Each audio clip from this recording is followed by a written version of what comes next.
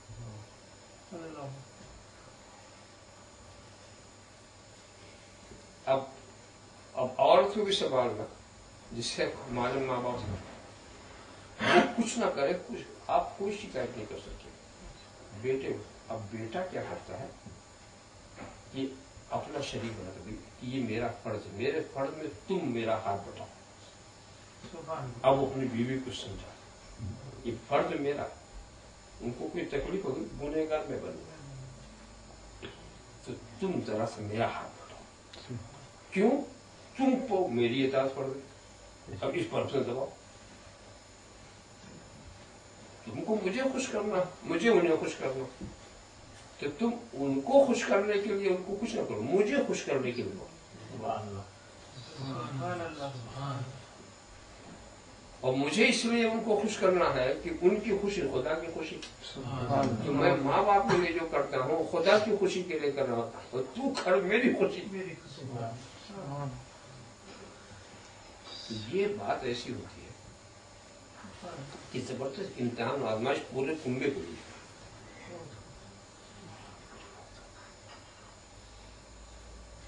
اور کچھ بچے ایسے ہوتے ہیں کہ دکھا دیتے ہیں. واقعی ہمارے محلے میں بھی ایک خان صاحب بیچارے تھے, ان کے باپ کو غصہ ایسے ہی آ جاتا تھا, بے تکا غصہ, اور لاٹھی لے کے چلے آتے تھے بیٹے کو مارنے کے لیے, تو بیٹا بھاگتا بھی نہیں تھا, کہیں میرے بھاگنے سے باپ کو تکلیف اور بیٹھ جاتا تھا ایسے کر کے, اور وہ جتنا مارنا چاہتے تھے مارنا. اور اس کے بعد پھر شکایت بھی نہ کرے کہ آپ نے مجھے کیوں مارا. بعد میں وہی باپ روتا بھی تھا, پچھتاتا تھا, ایسا لائق بیٹا اس کو میں نے آج مارا, پچھتاتا مگر غصے میں کچھ سمجھ نہیں.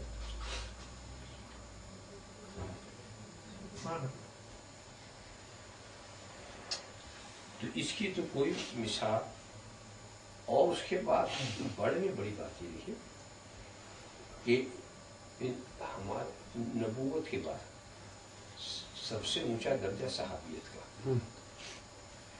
نبوت کے بعد اگر کسی کو مفت میں صحابیت ملے تو کوئی چھوڑے گا,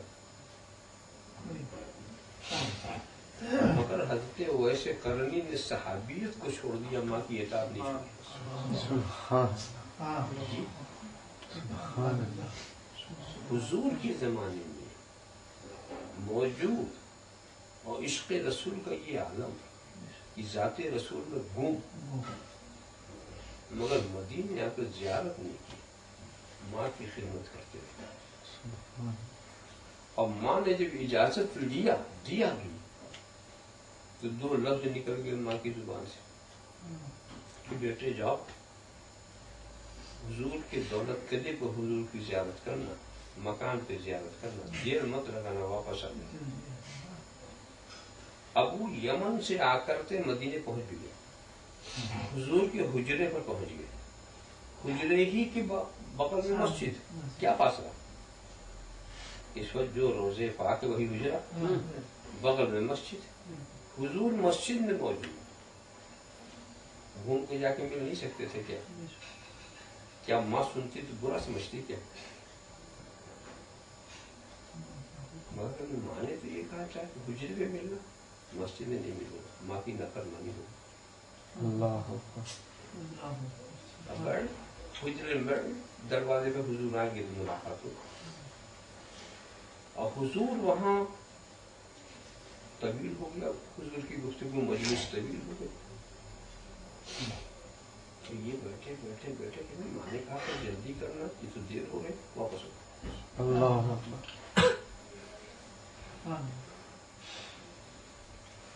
مگر دیکھیے واپس تو بھی سرکار کی زیادہ نہیں تھی, مگر مقام ایسا اتنا اونچے مقام کے فاروق اعظم علی مرتضیٰ جا کے مل کے دعائیں مغفرت کراتے ہیں. اور حضور نے کہا تھا جا کر کے دعائیں مغفرت کرنا امت کے لیے. اپنا جبہ حضور نے دیا تھا پیش کرنا, میرا سلام پہنچانا.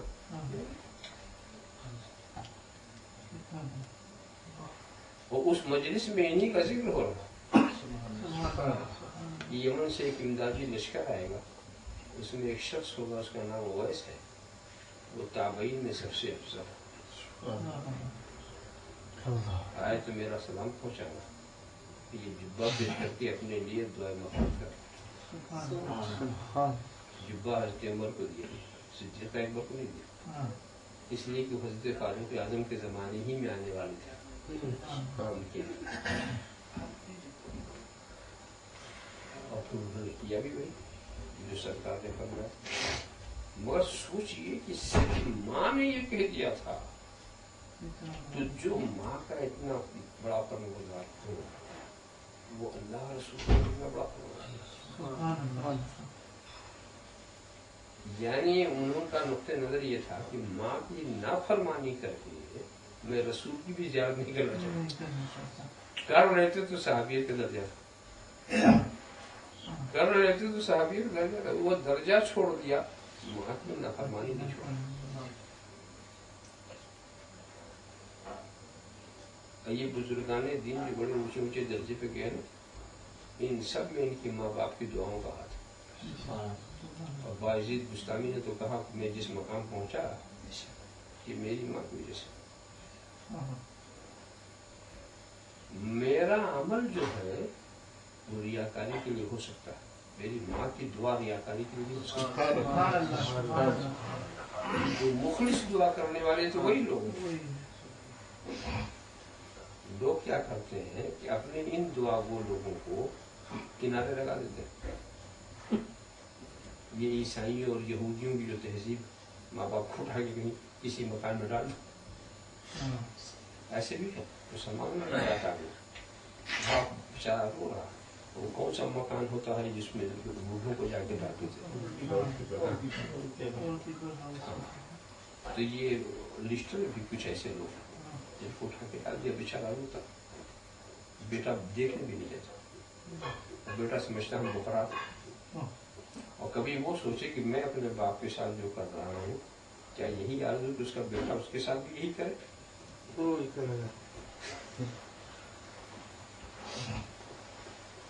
یہاں پر تو کچھ بچے ایسا سوچتے ہیں نا کہ ہم کو کہاں بچوں کے اوپر رہنا ہے، ہم نے تو ان کا جب وہ ایک وقت آئے گا ان کو اپنی طرف الگ کر دینا ہے، الگ سے چھوڑ دینا ہے، وہ جانے ان کا کام جانے، ہم نے تو اپنے حساب سے ہی رہنا ہے نا۔ نہیں، اپنے حساب سے تو نہیں رہنا، مسلمان بچوں کو یہ نہیں سوچنا، مسلمان بچوں کو سوچنا ہے کہ ہم ایک دین کے ماننے والے، ہمیں دین کے حساب سے رہنا، سبحان اللہ، اپنے حساب سے رہنا، ہم کون سے حساب لگائے ہوں، کیا ہم اپنے حساب سے پیدا ہوئے ہیں کیا، یا اپنے حساب سے ہم پڑھے ہیں؟ سب نظام فطرت ہے، نظام کے ماں باپ کے دل میں خدا نے محبت ڈالی، ورنہ ایسے بچوں کو اٹھا کے پھینک دینا ان کے لیے زیادہ آسان تھا، پرورش کرنے سے زیادہ آسان تھا پھینک دینا، مگر محبت ایسی خدا نے ڈال دی جس کو آپ آسان سمجھتے مشکل۔ نقطے کی بات یہ ہے کہ یہاں جو الگ الگ رہنا یہ کوئی بات نہیں، دل ایک ہونا، بلکہ ہم یہ بتائیں اسلامی مزاج سے اگر سوچو تو ہر بھائی کو الگ رہنا ہی چاہیے۔ سبحان اللہ، یہ جو جوائنٹ فیملی ہے نا، یہ ہندوؤں سے ہم نے لیا، یہ اسلام نہیں، جوائنٹ فیملی ہمارے ہندوستان میں جو جوائنٹ فیملی چلی نا، 4 بھائی ایک ساتھ رہے، یہ ہم نے دوسروں سے سیکھا، یہ اسلام کا مزاج نہیں چاہتا، اور اس کو آپ ایسے سمجھ سکتے کہ اسلامی نقطۂ نظر جہاں اسلامی معاشرہ ہو، ایک بھائی کی بیوی کو دوسرے کے بھائی سے پردہ کرنا چاہیے، بتائیے ایک ساتھ رہ کر یہ ممکن کیا؟ اسی سے پتہ چلتا ہے یہ اسلامی مزاج نہیں، یہ تو بگڑا ہوا ماحول ہے نا، اور اسی طرح جوائنٹ فیملی نے بھی کچھ بگاڑا، تو یہ جس کو جوائنٹ فیملی کہتے ہیں یہ اسلامی مزاج، اسلامی مزاج کیا ہے؟ وہ یہ ہے کہ بچے کو آپ کی پرورش کرو، اچھی پرورش، سمجھا، تعلیم اچھی دو، اچھا نام رکھو، اچھی تعلیم دو، بڑا ہو شادی کرو، گھر دو، کرایہ، دوسرا بچہ چلا، اچھی تعلیم دیا،